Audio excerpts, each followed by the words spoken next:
What's up? Good. How y'all doing? Good. How you guys doing? Last time I was up here was COVID life. It was all wet. It was all Zoom. How we doing? I'm ready to rock. All right, to start, Joe, could you just kind of take us through what's been, Josh alluded to, a whirlwind of a week here? Yeah, haven't had a lot of time to really process it all. Just kind of just taking it one day at a time. Just worrying about practice right now. It's been a short week, but I'm excited for the opportunity. We got a lot of games left right here, and just finding a way to get this one. So, not really focusing on kind of the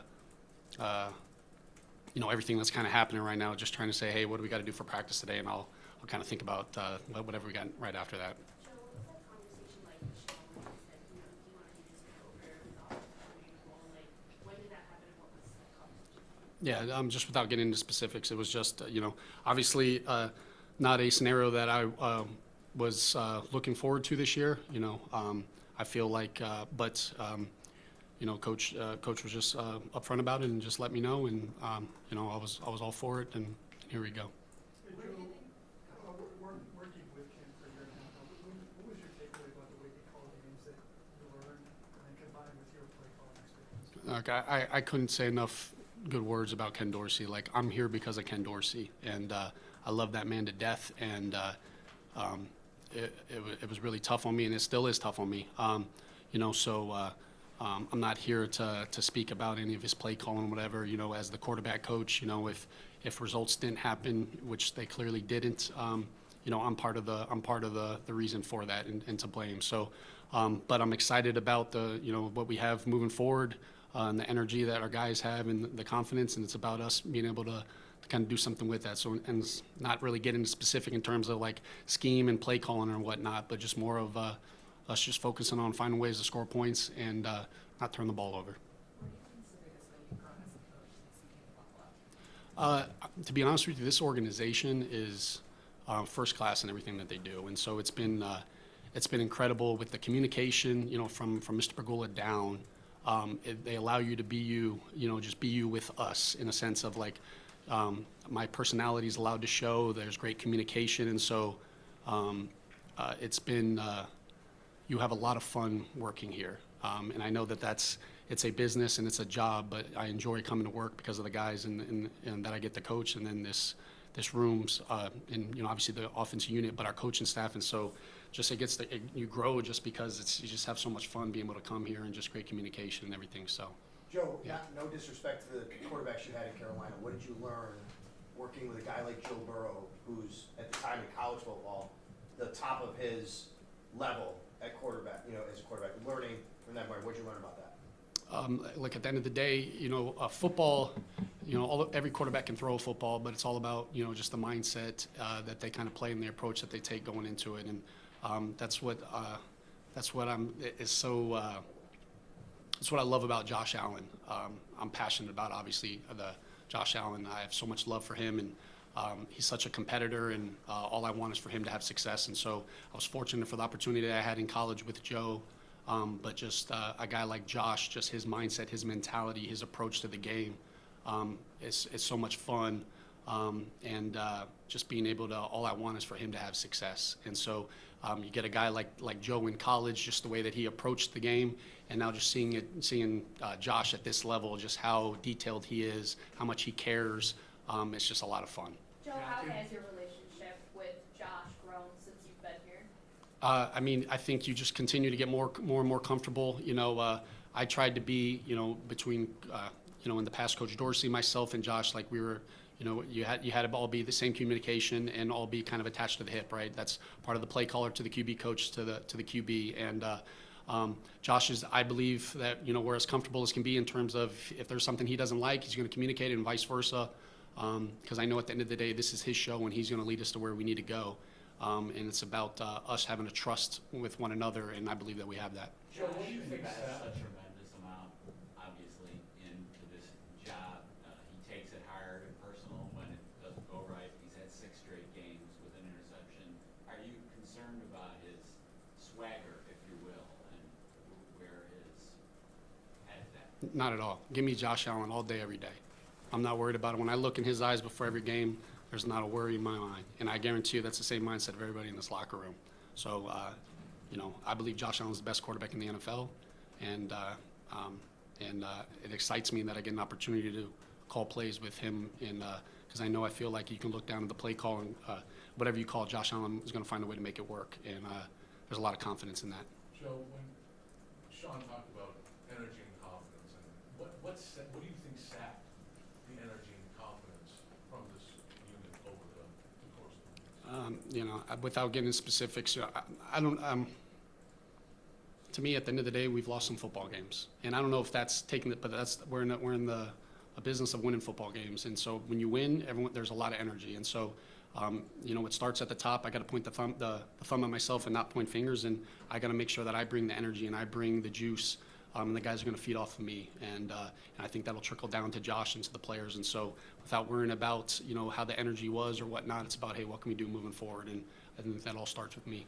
Have you decided where you're going to call plays on the sideline? No, I haven't. I haven't even thought past today yet. You've had the job before, so what's the differences for you? To me, the last time I was up and down, so to me, there's an emotional element to being down on the field, being able to look your guys in the eyes, but there's also when you're up in the box, it's a lot clearer, less emotion. You're able to see things without having to look at the pictures. So there's pros and cons of both, and I don't have any issues being one way or the other. Josh used to like juice yesterday when he was talking about you as well. What are you like on game days? Like I try to, I don't know. No, like I try to be level-headed because I know no matter what happened on the last play, we got to focus on that. I always tell the quarterbacks, like, we're just focused on the next completion. If we threw a touchdown on the last play, all that matters is the next completion. If we threw an interception, all that matters is the next completion. And so I have to embody that as well. So there's a time and a place that you obviously have to, we have to handle things and address things. But to me, I try to have the mindset of like, all right, if there's time left on the clock, we have an opportunity to win this football game. So whatever just happened, I have to be the steady force to be able to get everybody to keep going. So I don't know if that's juice, if that's whatever my personality is, but I do get fired up. But I also feel like I have to be the common force at times that everybody can look at and be like, all right, I believe in this guy. Joe, take us through. Specific you're taking from your first time talking with the coordinator with the Panthers, that you're like, looking back on that, I want to do this better, or like something you specifically learned from that experience? Yeah, I mean, I think, anytime I made sure when that last opportunity happened, I made sure I, looked back and say, hey, what could I have done differently? What would I do differently if ever given the opportunity again? So there's things that I think are naturally just in my mind. I'd be lying to you if, with the amount of time this week, if I spent a lot of time, thinking about those things. It's, I believe in relationships with your players, and I believe if we're all on the same page with communication, everything's going to take care of itself. Joe, take us through what it's like going from a position coach along with guys like Aaron Cromer and Kelly Skipper and Adam Henry, and now you get elevated to essentially like their boss, running the offense, for lack of a better term. A, the operation of that for you, and B, your relationship with them. Yeah, we have the best staff in the league, in my opinion. Our communication, us just being able to, it's a big thing. Like I told the guys, like we have former offensive coordinators in that room, and it is awesome for me that I can be able to rely on it. But this is not a Joe Brady offense. This is the Buffalo Bills offense. We're in this all together. And I think it's important that the coaches know that, the players know that, and that's the only way we're going to be able to have success. And so I think and we have a lot of humility in that room. And at the end of the day, all we care about is winning football games. There's no such thing, I know it might not sound it, and but like at the end of the day, we need to score one more point than an opponent. And that's what we're going to focus on. Joe, knowing the game day responsibilities have to shift and change with your new role, when does that stuff kind of get ironed out in terms of who's handling what? Does that get delineated on Saturday, or have you guys already kind of gone over that? Yeah, we'll sort through all of that. Like, I think at the end of the day, like as the quarterback coach, you prepare to call every game as if you're going to be the play caller. So my mindset, my approach isn't going to be any different. And then it's just a matter of us just handling, hey, what's going to be our operation in between drives on the headsets. That's communication that, to be honest with you, we'll kind of handle and address kind of as the week goes. How much of a spin? Layers to being an offensive coordinator, but what do you think is the most important thing? What is your primary job as you kind of step back into this role? winning football games. Like that's our job. We're in a bottom line business, and our job is to win games. And I think part of that is making sure that the players, that you have a relationship with the players, that they believe in you and what they're doing. And so it's our job as coaches to put our players in a position to have success, and making sure that we're looking at that and that we're doing that. And if they believe in that, then I feel like we'll be able to find ways to win. How much of your spin, your feel, do you feel you can put on this offense, understanding where we are in this season? Yeah, we'll see. Without getting, can't really get into specifics with it, but it's, every game's going to be different, and I think it's important to find a way. There's a way to win every game, and it's about us trying to find that. And so, whatever that spin might be, every game might look is. I just said it's going to look different. And so, to me, I can't tell you what the rest of the season is going to look like. Just kind of focused on this week, and I hope that some of the things that we're doing is going to bring a positive outcome. You mentioned a couple of your. I'm sorry, one more time. Since you got here, what's it been like developing that relationship with Sean Kermit? It's great. He's a great head coach to work for. He's great communicator. Everything that you guys probably see, man. It's a joy to come to work with him and work for him. And so it's been really refreshing for the opportunity once I came here, and I'm truly grateful for it. You mentioned some of your goals in this new position. One of them being limiting the turnovers. With Josh leading the league in interceptions 6 straight games, how can you go about limiting those so quickly here in a quick changeover with you in this new position? What do you think is the biggest factor in limiting those turnovers moving forward? Yeah, I think there's a lot that comes with a turnover. I think any time a quarterback throws an interception, right? You see the interception on it, but there's so many layers that goes into it. Whether it's the protection, where a quarterback might feel like he was a little flustered in the ball, or whether it's like the Giants game where it's we're just doing a move the pocket and it's it gets it tipped up and it goes up there. So are the turnovers too much right now? But I think it's us making sure that we're going through and evaluating like how are the turnovers happening, why are they happening, what can we do about it? And so we've spent time doing that. And making sure that we're pointing it out to our players, and that it's got to be important to our guys. It's got to be important to our quarterback, for us to not turn the ball over. It's got to be important to our running backs, that the ball's in their outside arm, that, all those things got to be important to them, and we can't wait. Like, I'm a big believer that you can't wait for the house to catch on fire to check the smoke detectors, right? And so, some of those things have showed up the last few weeks, and making sure that, hey, guys, it's got to be important to us, and we got to, God bless you. And, just putting it without getting into the specifics of exactly what to do about it. Just making sure that the guys are aware of it and understand that when we don't turn the football over, we have a great opportunity to win the football game. Yesterday, Sean talked about the offensive coordinator position was a leadership position. So, spinning that forward, how do you feel like you qualify for that with this team specifically? Look, I hope that my approach that I took as a QB coach, that the guys saw that how much it means to me for them to have success. And so I don't have to, like, in my mind, whether I'm calling plays or not, my approach, nothing's going to change. And I don't believe that just because a position might have been elevated that, you have to do anything differently. Like, this is how I prepared, how I approached, how I came to practice, my intention, all of that. Nothing's going to change. Now it's just a mindset of just being able to look the guys in the eyes and be able to speak to them as a group and a unit. And so to me, it's about, once I get up there, just embodying confidence, belief, and hope that they just respect the way that I go about it. And whether they do or not right now, hoping that my work ethic, as they see me moving forward, they'll eventually believe in that. How much does the relationship change with Josh from going from quarterback's coach to now being the guy who's calling plays? None. What made you want to do the coaching business? When I realized I wasn't good enough to be a player.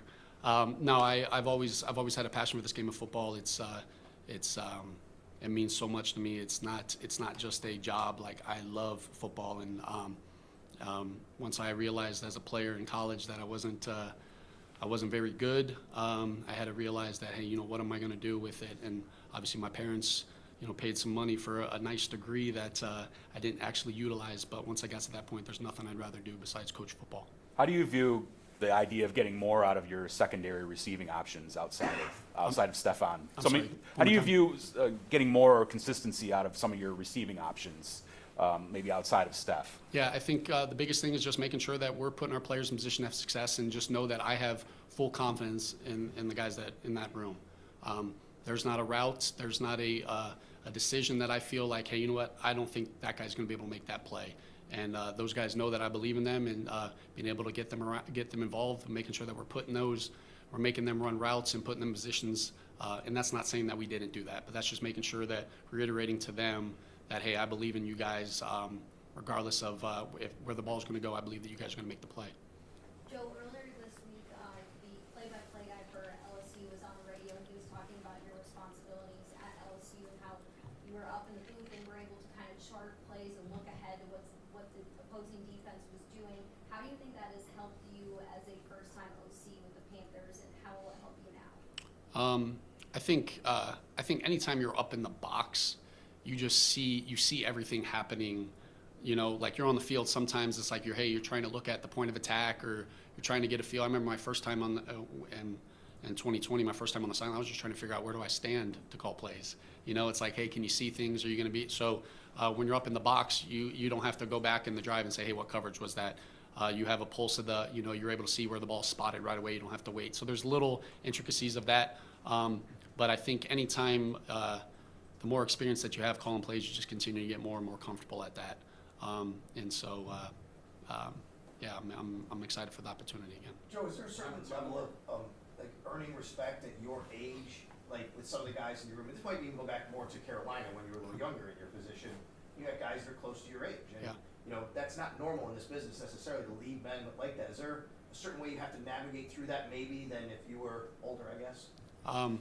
Yeah, I think at the end of the day, you just got to be yourself. You know, I believe players are going to see authenticity or not. You know, if I try to be something, if I'm a guy that's going to start yelling, but I'm not a yeller, they're going to see through that. If I try to act like I'm the smartest person in the room when I know I'm not, they're going to see right through that. And so to me, it's about them seeing my personality and knowing that, hey, this is who this guy is. I'm gonna slur words. I'm gonna stutter. I'm gonna make mistakes, and I'm human. But hey, this is me. And I believe when people see that you're authentic and that you care and that you love for them and you want them to have success, then I believe that they're going to want to play for you. You spent a lot of time in the South. How have you acclimated to Buffalo, and just your impressions of the city and the fan base here? It's the greatest. It's the greatest. I wear shorts at every practice. You know what I mean? I'm a South Florida guy, but this city is. I love the city of Buffalo. Like, this place means a lot to me. It means a lot to my family. Like, just seeing the passion that the fans have, how much they want to win. Like, I want that, you know. And so it's fun to be here in this organization and knowing that the fans, the city, the organization, all is aligned and wants the exact same thing. And so I'm grateful for the opportunity to be able to be a part of that. I appreciate you guys.